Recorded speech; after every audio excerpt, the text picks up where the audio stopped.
പരിശുദ്ധമ്മ പ്രത്യക്ഷപ്പെട്ട ഈ ആൾത്താരിൽ നിന്ന് സാക്ഷ്യം പറയാൻ എന്നെ അനുഗ്രഹിച്ചതിന് ഈശോയ്ക്കും പരിശ്രമിക്കും കൊടാനുകൂടി നന്ദി. എൻ്റെ പേര് എലിസബത്ത്. ഞാൻ ചങ്ങനാശ്ശേരിയിൽ നിന്ന് വരുന്നു. ഇതെൻ്റെ മോൾ സേറ. ഇത് എൻ്റെ അമ്മ.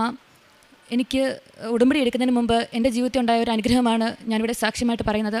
ഇത് പറയുന്നതിന് വൈകിപ്പോയതിന് ഞാൻ ഈശോയോടും മാതാവിനോടും ക്ഷമ ചോദിക്കുന്നു.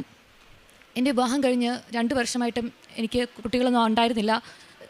അപ്പോൾ ഞാൻ വളരെയധികം വിഷമത്തിലായിരുന്നു. അപ്പോൾ എൻ്റെ ചേട്ടൻ്റെ വൈഫ് ചേച്ചി എന്നോട് കൃപാസനത്തെ പറ്റി പറയുകയും കൃപാസന മാതാവിനോട് പ്രാർത്ഥിക്കണമെന്ന് എന്നോട് പറയുകയും ചെയ്തു. അങ്ങനെ ഞാൻ കൃപാസന മാതാവിനോട് പ്രാർത്ഥിക്കുമായിരുന്നു. അമ്മയോട് ഞാൻ അങ്ങനെ പറഞ്ഞു, അമ്മേ, എനിക്കൊരു കുഞ്ഞ് തന്ന് അനുഗ്രഹിക്കുവാണെങ്കിൽ കൃപാസനത്തിൽ എൻ്റെ കുഞ്ഞിനെയും വന്ന് ഞാൻ സാക്ഷ്യം പറഞ്ഞോളാമെന്ന് ഞാൻ നേരുകയുണ്ടായി. അങ്ങനെ എൻ്റെ അമ്മയും എനിക്ക് വേണ്ടി ജമാ ചൊല്ലി മാതാവിനോട് പ്രാർത്ഥിക്കുമായിരുന്നു. അങ്ങനെ കുറച്ച് മാസങ്ങൾക്ക് ശേഷം ഈശോയുടെ മാതാവിന് കാരുണ്യം കൊണ്ട് ഞാൻ പ്രഗ്നൻ്റായി. പ്രഗ്നൻസിയുടെ ആദ്യ മാസങ്ങളൊന്നും എനിക്ക് വലിയ പ്രശ്നങ്ങളൊന്നും ഉണ്ടായിരുന്നില്ല. ഇന്ന് 5ാം മാസത്തെ സ്കാനിന് ശേഷം എനിക്ക് സെർവിക്സിന് ഒരു പ്രശ്നമുണ്ടെന്നും അങ്ങനെ ഫുൾ ബെഡ് റെസ്റ്റ് എടുക്കണമെന്ന് പറഞ്ഞു. ബാക്കിയുള്ള മാസങ്ങളിൽ ഫുൾ ബെഡ് റെസ്റ്റിലാണ് കഴിഞ്ഞിരുന്നത്. അതിനിടയ്ക്ക് പലപ്പോഴായിട്ട് ഹോസ്പിറ്റലിലൊക്കെ അഡ്മിറ്റ് ആവേണ്ട അവസ്ഥകളൊക്കെ ഉണ്ടായി.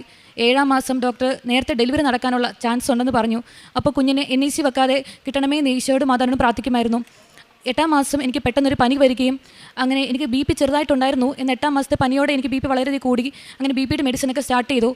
അത് കഴിഞ്ഞ് 2-3 ദിവസം കഴിഞ്ഞ് ചെക്കപ്പിന് വരണമെന്ന് ഡോക്ടർ പറഞ്ഞിരുന്നു. അങ്ങനെ ചെക്കപ്പിന് ചെല്ലുമ്പോൾ BP വളരെയധികമായി കൂടുകയും അങ്ങനെ അവിടെ എന്നെ അഡ്മിറ്റ് ചെയ്യുകയും ചെയ്തു. ആ സമയത്ത് എനിക്ക് തലവേദനയും കൂടി ഉണ്ടായിരുന്നതിനാൽ എനിക്ക് ഫിക്സിന് ചാൻസ് ഉണ്ടെന്ന് മനസ്സിലാക്കി ഒരു ഫിക്സിനുള്ള മെഡിസിൻസൊക്കെ തന്നു. അത് കഴിഞ്ഞ ഉടനെ കുഞ്ഞിന് അനക്കം കുറയുകയും എൻ്റെ BP 200 വരെ ആകുകയും ചെയ്തു. അപ്പോൾ എമർജൻസി ആയിട്ട് എന്നെ സിസേറിയൻ ചെയ്യണമെന്ന് ഡോക്ടർ പറഞ്ഞു. അതിന് കുറച്ച് ആഴ്ചകൾക്ക് മുമ്പ് ഞാൻ സ്വപ്നം കാണുകയുണ്ടായി, ഡെലിവറി ടൈമിൽ എനിക്ക് എന്തോ സംഭവിക്കുന്നതായിട്ട്. അപ്പോൾ ഞാൻ സിസേറിന് കയറ്റുന്ന തൊട്ട് മുമ്പ് മാതാവിനോട് ഞാൻ പ്രാർത്ഥിച്ചു, അമ്മ, എനിക്ക് കൃപാസനത്തിൻ്റെ കുഞ്ഞിനുമായി വന്ന് എനിക്ക് സാക്ഷ്യം പറയാനുള്ളതാണ്. എൻ്റെ കുഞ്ഞിന് ജീവൻ ഒരു അബദ്ധമുണ്ട്, അത് അമ്മ കാത്തോണേന്ന് ഞാൻ പ്രാർത്ഥിച്ചിരുന്നു.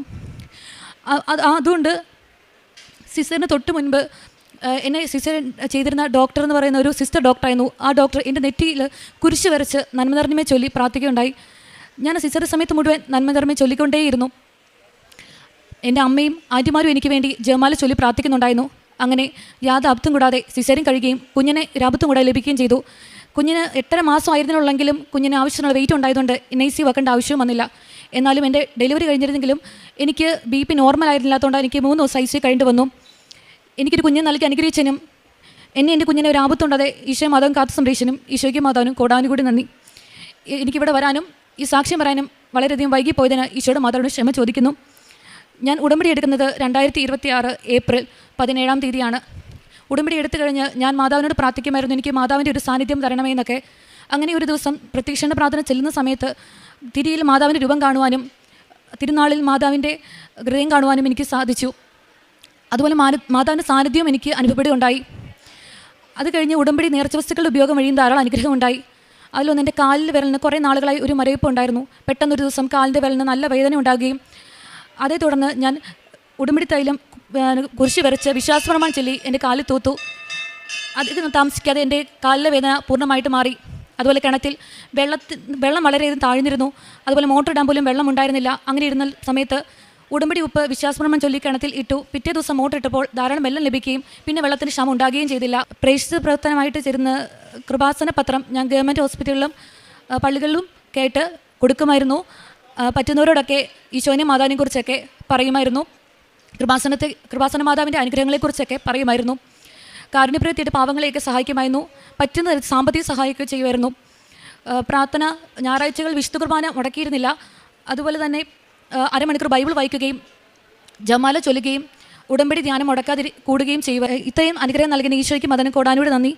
സങ്കീർത്തനങ്ങൾ 145:18 മുതലുള്ള വാക്യങ്ങൾ. തന്നെ വിളിച്ചപേക്ഷിക്കുന്നവർക്ക്, ഹൃദയപരമാർത്ഥതയോടെ വിളിച്ചപേക്ഷിക്കുന്നവർക്ക് കർത്താവ് സമീപസ്ഥനാണ്.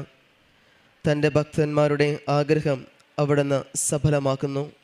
അവിടുന്ന് അവരുടെ നിലവിളി കേട്ട് അവരെ രക്ഷിക്കുന്നു. പരിശുദ്ധ അമ്മയുടെ പ്രത്യക്ഷീകരണ സാക്ഷിയായിട്ട് എലിസബത്ത് സെബാസ്റ്റ്യൻ ചങ്ങനാശ്ശേരി തൻ്റെ അനുഭവ സാക്ഷ്യം നമുക്ക് മുമ്പിൽ പങ്കുവെക്കുകയായിരുന്നു. ഉടമ്പടിയിലേക്ക് വരുവാനും പരിശുദ്ധ അമ്മയോട് ചേർന്നുകൊണ്ട് തൻ്റെ ജീവിതത്തെ ക്രമപ്പെടുത്താനൊക്കെ സാധിക്കുകയത്. തനിക്ക് 2 വർഷമായിട്ട് കുഞ്ഞുങ്ങളില്ലാതിരുന്നതും എന്നാൽ പരിശുദ്ധ അമ്മയോട് പ്രാർത്ഥിച്ചതിൻ്റെ ഫലമായിട്ട് പരിശുദ്ധ അമ്മ നൽകിയ അനുഗ്രഹമാണ് ഇവർക്ക് ഈ കുഞ്ഞ്.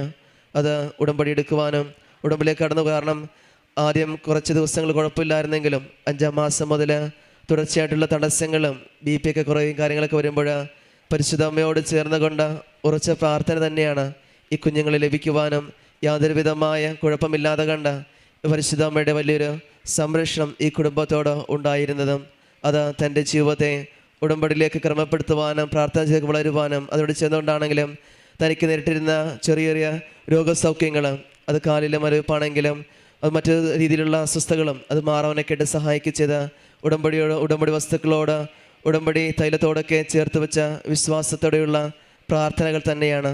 ഇനി മുമ്പോട്ടുള്ള ഈ കുടുംബത്തിൻ്റെ യാത്രയിൽ പരിശുദ്ധമായി പ്രതീക്ഷിക്കുന്ന സാക്ഷികളായിട്ട് ഇനിയും അനുഗ്രഹങ്ങളാൽ ഈ കുടുംബത്തെ അനുഗ്രഹിക്കട്ടെ എന്ന് നമുക്ക് പ്രാർത്ഥിക്കാം.